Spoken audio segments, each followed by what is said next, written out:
Inspector గారు, ఈ lecturer నరసింహపై చేసుకున్నందుకు కమిటీ ఆయన సస్పెండ్ చేసింది. తిరిగి ఉద్యోగం ఇచ్చేంత వరకు అక్కడి నుంచి లేవనని మీ తమ్ముడు. సారీ, ఒంటి మీద కాకి బట్టలు ఉన్నంత వరకు రక్త సంబంధాలు గుర్తుకురావు నాకు.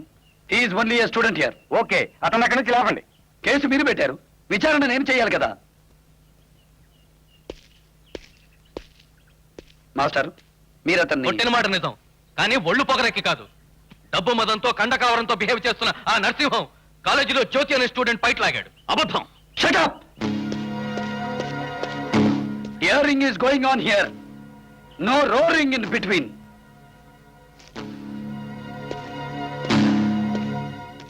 ఏమా, వాడు నీ బయట లాగాడా?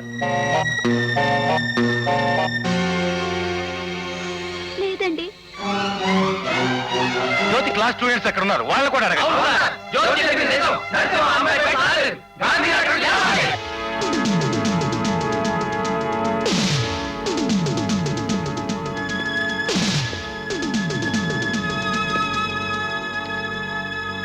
గెటప్.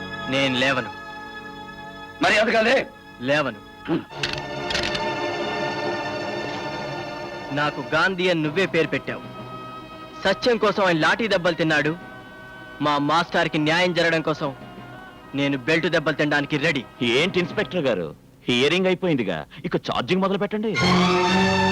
మీకు చేత కాకపోతే చెప్పండి, డిఎస్పీ గారిని పిలిపించుకుంటాం.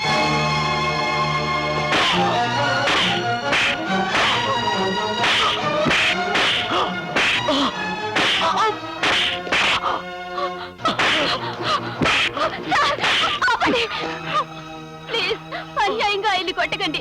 నరసింహం నా బయట లాగిన మాట నిజం.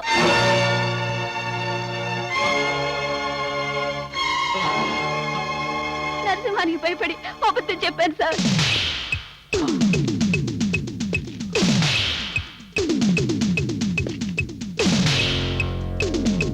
తమ్ముడు తనవాడైనా ధర్మం కోసం చూసే మనిషిని నేను. ఇదే బెల్ట్తో అదే కోట నీకు ఇవ్వమంటావా? నిజం ఒప్పుకుంటావా? నేనే జ్యోతిపేట లాగాను. మిస్టర్ ప్రిన్సిపల్, రిటైర్ అయ్యే ముందైనా ఇన్ని ధైర్యం మాత్రంలో మింగండి. ఆ పిల్ల ఓడి రక్తంతో తడిసింది. నిజం తెలిసి నా తమ్ముడిని ఎందుకు కొట్టారో తెలుసా? వాడి ఆర్తనాదంలోంచి నిజం బయటికి రావాలని.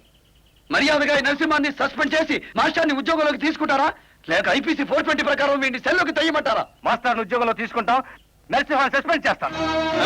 ఇక కొట్టుకోండి మీ కాలేజీ గంట.